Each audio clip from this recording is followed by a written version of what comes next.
tumbangkan Persedikap 2-0, Persibo juara Liga 3 Jawa Timur.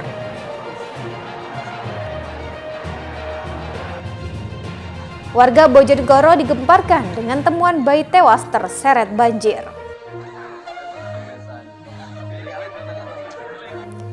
Assalamualaikum warahmatullahi wabarakatuh, pemirsa JTV Bojonegoro. Senang sekali Sketsa Bengawan edisi hari ini kembali hadir menjumpai Anda. Selain dua berita utama tadi, kami juga akan menyajikan berbagai informasi penting dan menarik lainnya dari Bojonegoro dan sekitarnya. Bersama saya Soraya Sarah, mari kita ikuti Sketsa Bengawan selengkapnya.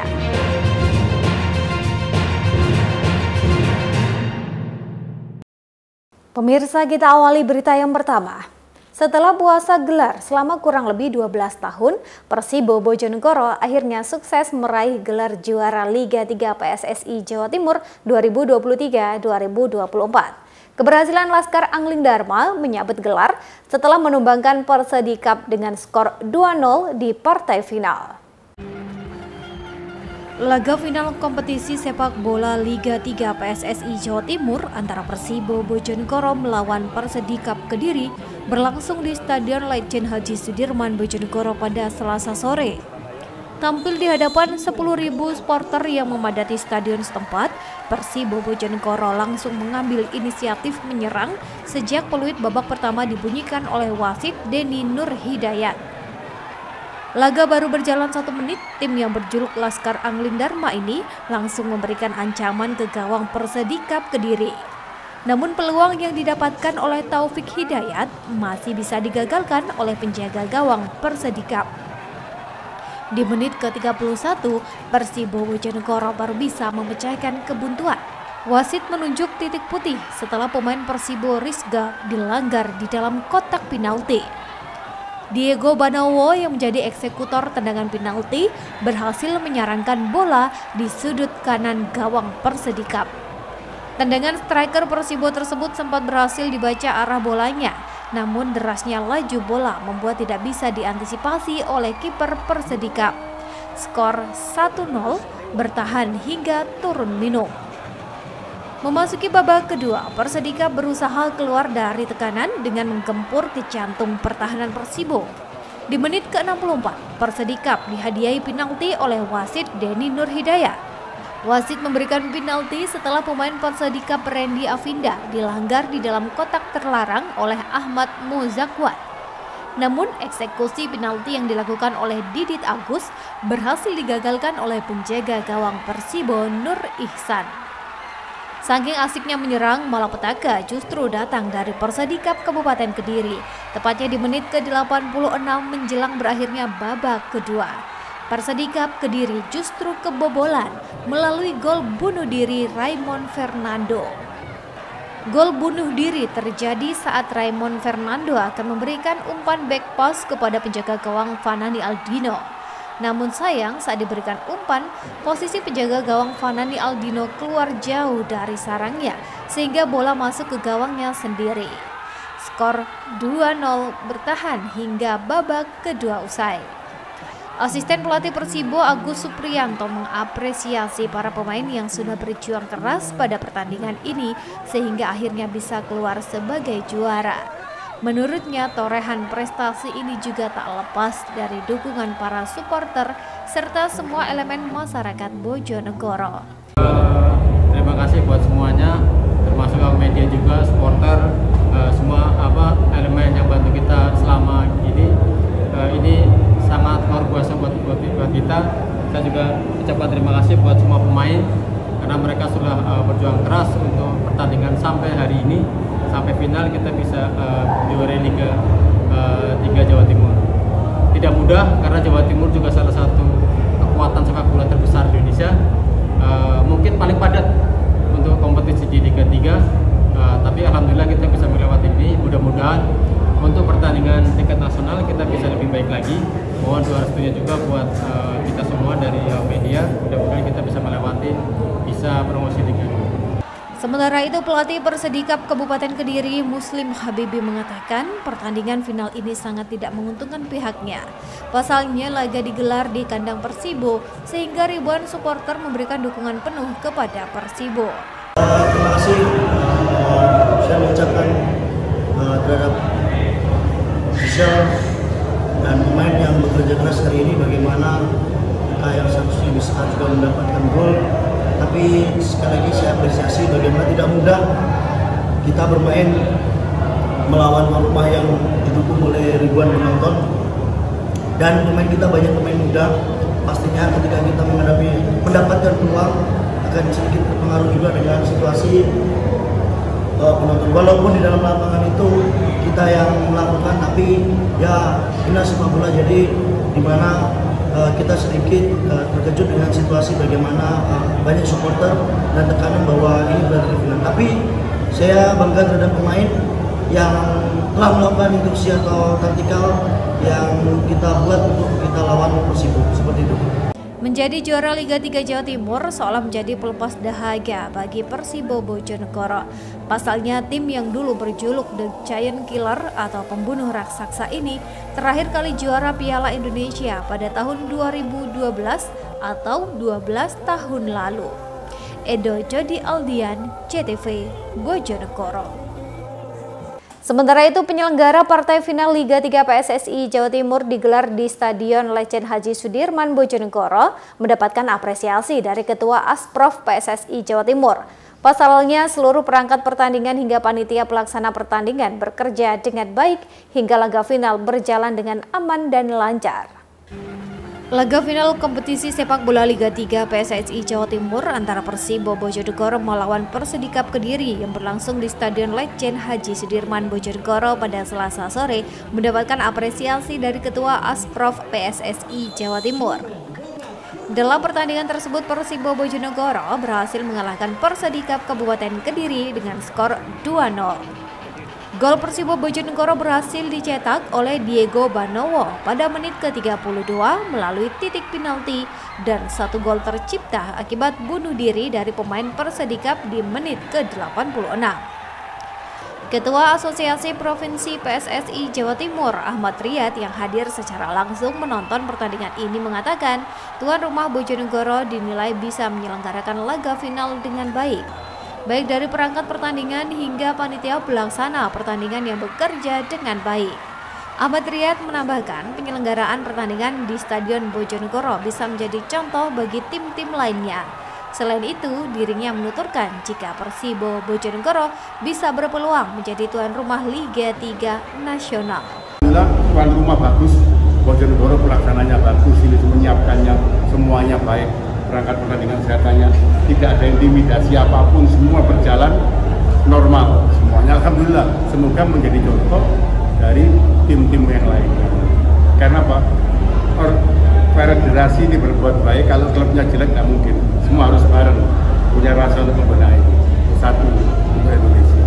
Nasional benar Pak? Ya, insya Allah saya minta minimal 7, saya berjuang untuk 7, besok 8. Jawa Timur. Untuk pelaksanaannya? Ya nanti kalau Persibo bisa tuan rumah di sini nanti berpeluang.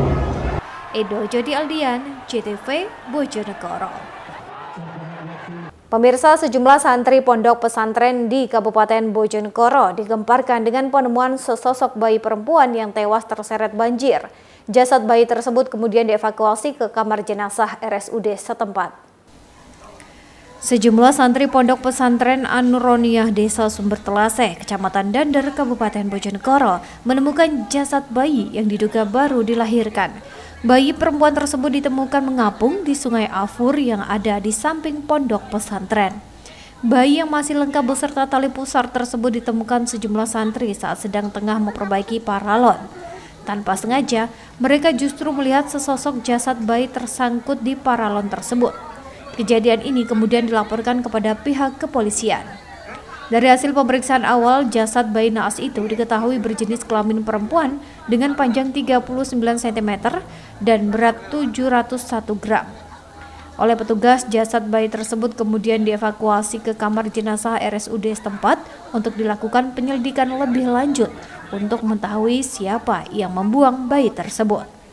Salah satu santri yang menemukan bayi, Muhammad Mu'id, mengatakan saat kejadian ia bersama sejumlah temannya sedang membersihkan sampah yang menyangkut di pipa paralon di Sungai Afur setempat. Namun tiba-tiba kayu yang digunakan untuk membersihkan menyentuh bagian tubuh bayi. Mengetahui hal tersebut, keempat santri ini berupaya mengevakuasi dengan mengangkat tubuh bayi ke darat dan membungkusnya dengan kain. Oh, bersihin sungai.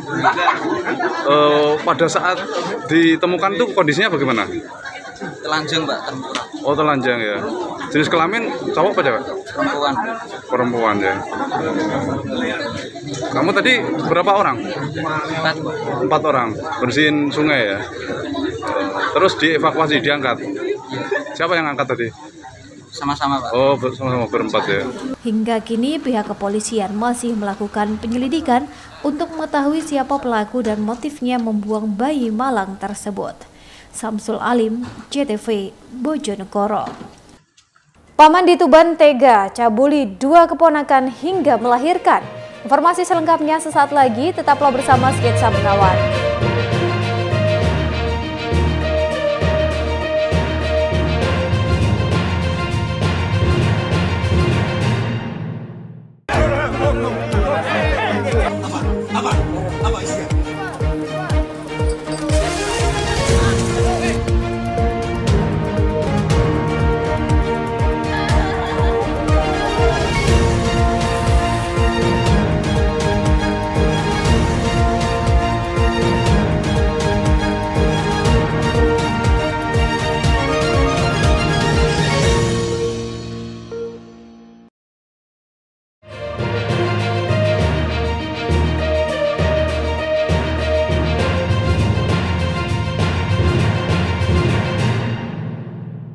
Terima kasih pemirsa, Anda masih bersama Sketsa Bengawan.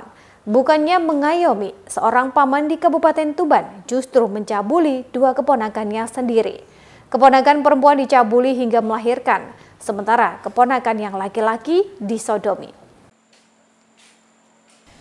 Satuan Reserse Kriminal Polres Tuban langsung menggelandang TP 27 tahun ke Mapolres tempat untuk mempertanggungjawabkan perbuatannya. Pemuda warga Kabupaten Tuban ini tega mencabuli 2 keponakannya sendiri yang masih berusia di bawah umur. Korban pertama adalah Bunga, 16 tahun. Gadis di bawah umur tersebut dicabuli sang paman sejak awal bulan Mei 2023. Bahkan korban akhirnya hamil hingga melahirkan seorang anak.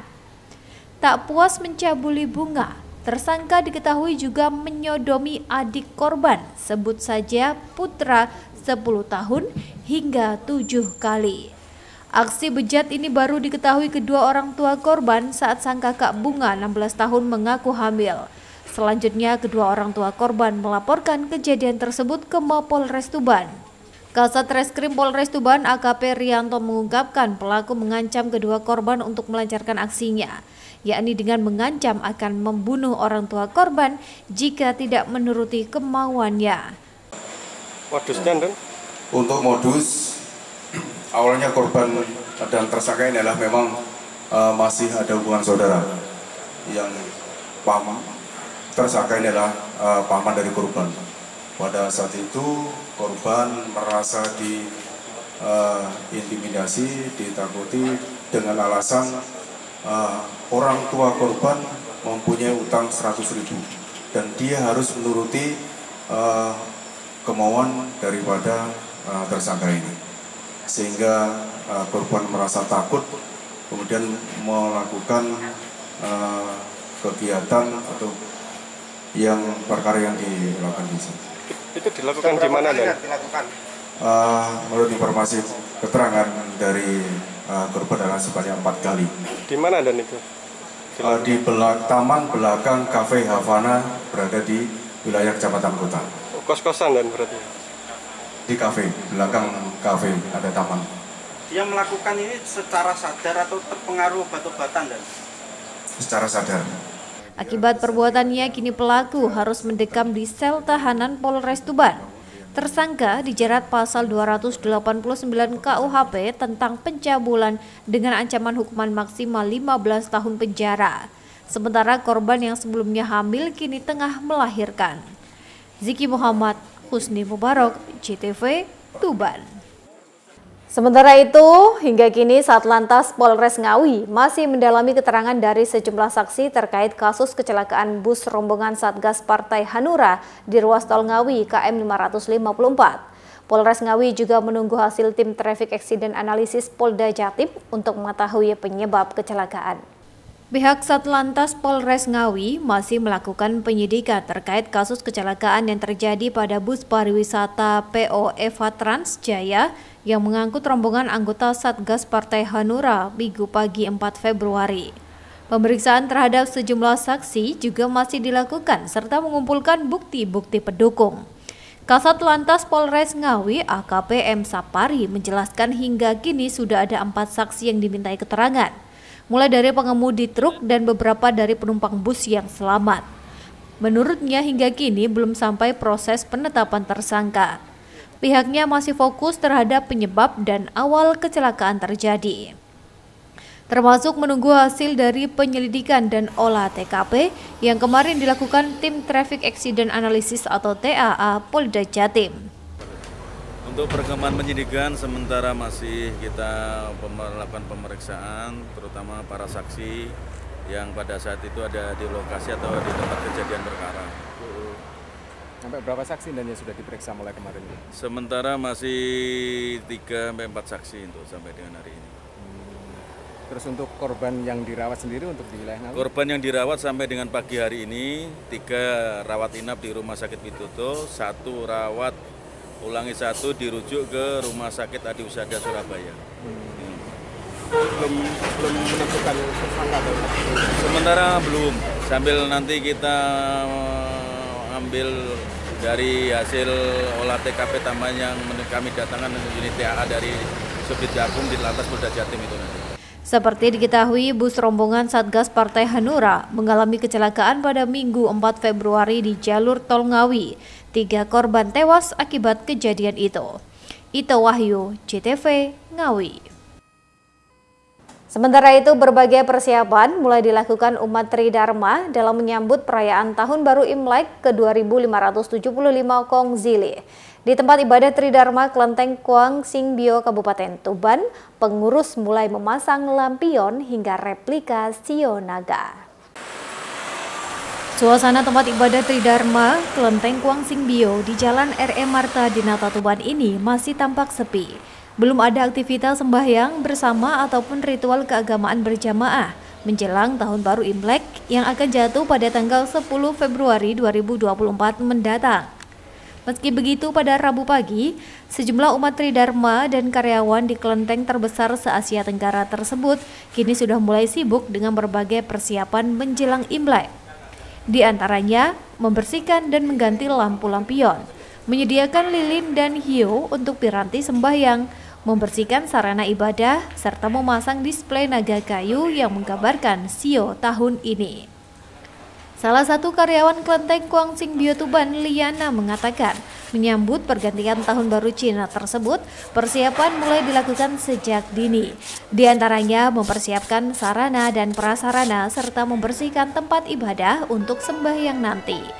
Aktivitas tersebut dipersiapkan untuk menyambut para pengunjung yang biasanya berdatangan dari berbagai daerah, baik untuk beribadah hingga berwisata pada hari perayaan Imlek besok.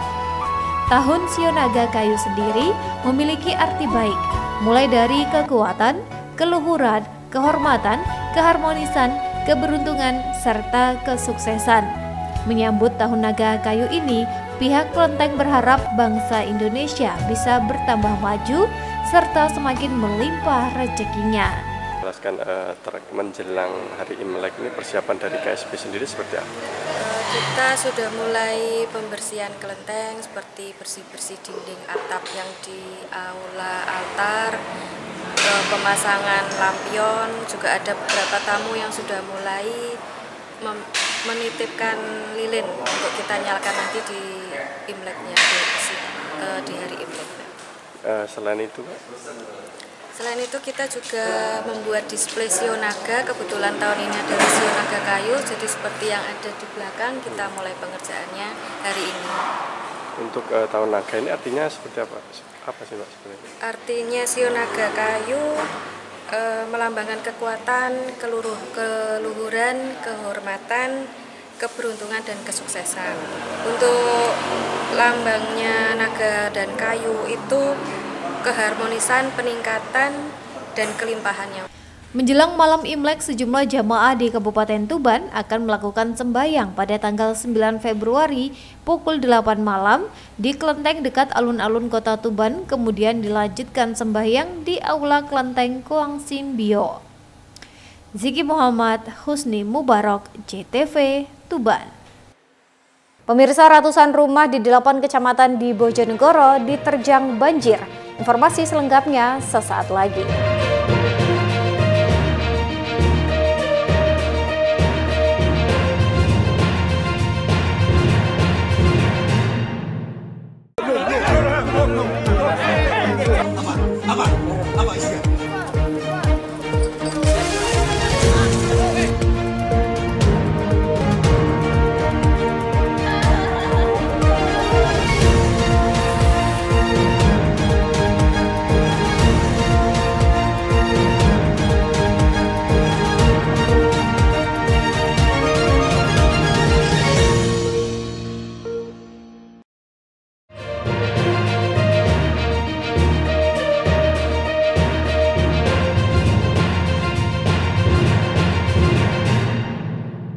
Terima kasih pemirsa, Anda masih bersama Sketsa Bengawan.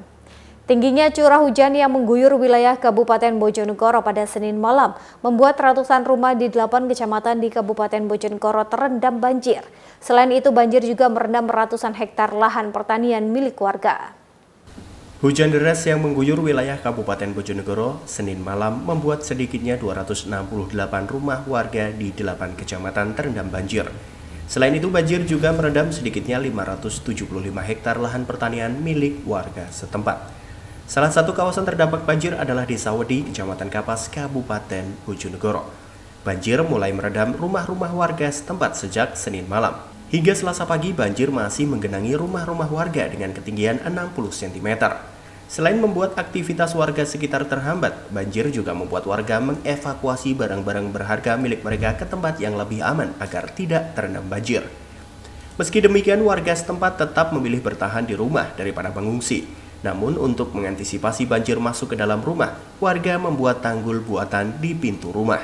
Karena tadi malam hujan sangat lebat sekali dan petir, terus masuk sini, masuk Wedi sekitar dari selatan itu jam 11-an mulai ada banjir dari RT 18, sini RT 1, dari RT 1 jam setengah 5. Ini ketinggiannya berapa senti Pak ini Pak? Ketinggian sekitar 60-an, 60-70 cm. Seluruh orang dewasa. Ya, ini kira-kira berapa rumah yang terendam Pak? Ini RT 1 ini semua, ada 11-an rumah. 11 rumah ya? Ya. Satu gang sini. Gang kalau satu RT ya sekitar ada 40-an. Ini biasanya surutnya lama atau sebentar Pak? Ya. Ini diperkirakan nanti sore ini surutnya. Kalau nggak hujan lagi? Iya. Kalau hujan lagi tambah berarti Pak? Tambah. Selain rumah warga, banjir juga merendam areal tanaman padi milik para petani. Padi yang rata-rata siap panen kini terancam rusak dan membuat petani merugi. Samsul Alim, JTV, Bojonegoro. Hujan deras yang mengguyur kawasan Kabupaten Lamongan selama beberapa jam membuat 2 titik tanggul kali Plalangan di kabupaten setempat jebol. Kondisi ini membuat air sungai meluber menggenangi ratusan hektar tambak dan puluhan rumah warga. Hujan deras selama hampir 4 jam yang mengguyur kawasan Kabupaten Lamongan pada Senin malam membuat debit air kali Plalangan di kabupaten setempat naik drastis. Kondisi ini membuat 2 titik tanggul di Desa Tambak Ploso, Kecamatan Turi, Lamongan jebol. Pantauan di lokasi jebolnya tanggul ada di 2 tempat, yaitu di sebelah utara dan selatan dengan panjang masing-masing 10 dan 15 meter. Air sungai mengalir deras menuju tambak dan kawasan pemukiman warga. Data dari BPBD Lamongan, puluhan rumah warga dan ratusan hektar lahan tambak di sekitar titik lokasi jebolnya tanggul terendam banjir. Ketinggian banjir bervariasi antara 5 cm hingga 40 cm. Kepala BPBD Kabupaten Lamongan Joko Raharto mengatakan, jebolnya 2 tanggul kali Plalangan ini akibat debit air sungai yang meningkat drastis pasca hujan deras yang mengguyur kawasan setempat. terima kasih akibat curah hujan yang cukup tinggi tadi malam, sekitar 2-3 jam di wilayah Kabupaten Lamongan, sehingga debit air yang melalui Kali Pelalangan ini cukup tinggi dan mengakibatkan ada tanggul jebol di 2 titik masing-masing kurang lebih 15 meter dan kemudian 10 meter. Ini teman-teman kami bersama dengan SDA, kemudian BPWS untuk melihat langsung ke lokasi untuk menentukan langkah-langkah yang perlu dilakukan segera agar tidak semakin bertambah korban baik harta maupun perumahan penduduk. Terkait jebolnya tanggul tersebut, BPBD kini masih memasang terpal dan gedek serta karung berisi pasir dan tanah sebagai tanggul sementara. Hal ini dilakukan agar air tidak terus mengalir ke tambak dan rumah warga. Zulkifli Zakaria, JTV, Lamongan. Sementara itu, banjir bandang setinggi 3 meter menerjang perahu nelayan di Kabupaten Tuban Senin malam. Akibatnya puluhan perahu nelayan tradisional yang terparkir di kawasan hulu sungai hancur dan tenggelam diterjang banjir. Sementara puluhan kambing milik warga ikut hanyut terbawa arus. Akibat banjir bandang semalam, banyak sekali perahu yang tenggelam. Banjir bandang setinggi 3 meter menerjang perahu nelayan di Desa Gadon, Kecamatan Tambak Boyo, Kabupaten Tuban pada Senin malam. Akibatnya puluhan perahu nelayan tradisional yang terparkir di badan sungai hancur diterjang banjir. Terlihat pada video rekaman warga, sejumlah perahu terbalik dan tertimbun lumpur sungai. Secara gotong royong, para nelayan terus berusaha menyelamatkan perahu dengan membawanya ke tepian sungai. Sumijan, nelayan setempat mengaku ada 10 perahu rusak dan 3 diantaranya hancur tak bersisa. Sementara 20 kambing milik warga hanyut terbawa arus. 13 bangkainya ditemukan berserakan di tepi jalan. Pak, ini awalnya berarti parkir gitu? Ya, ini parkir semua parkir. Nah, terus ada apa ya? Terusan, karena ini orangnya kan pergi, diberitahu nggak datang. Jadi tidak ada yang ngurus. Terus diterjang banjir bandang ya, gitu? Ya, banjir bandang. Banjirnya besar, Pak? Besar, sampai di jembatan airnya. Ini berapa perahu, Pak, yang rusak, Pak? Ini rusak sekitar ya 10 lah kurang lebih. 10 ya. Yang berat 3. Ya. Sekawan ya, 4 lagi. Iya. Ya, ada 4 sih ini. Berat. Itu banjir bandangnya sampai setinggi apa, Pak? Setinggi hampir itu jembatan itu. Iya. Oh. Belum diketahui secara pasti jumlah kerugian yang dialami warga akibat banjir ini. Atas kondisi ini, para nelayan terdampak hanya bisa pasrah dan berharap pihak terkait memberikan bantuan untuk pembuatan perahu baru. Ziki Muhammad, Husni Mubarok, JTV, Tuban. Pemirsa, berita tadi sekaligus menjadi penutup kita dalam sketsa Bengawan edisi hari ini. Jangan lupa untuk follow akun media sosial kami di bawah ini. Untuk kritik dan saran dapat Anda sampaikan melalui alamat email di bawah ini. Akhir kata, saya bersama kerabat kerja yang bertugas pamit undur diri dari hadapan Anda. Terima kasih atas kebersamaannya. Wassalamualaikum warahmatullahi wabarakatuh. Salam JTV Bojonegoro.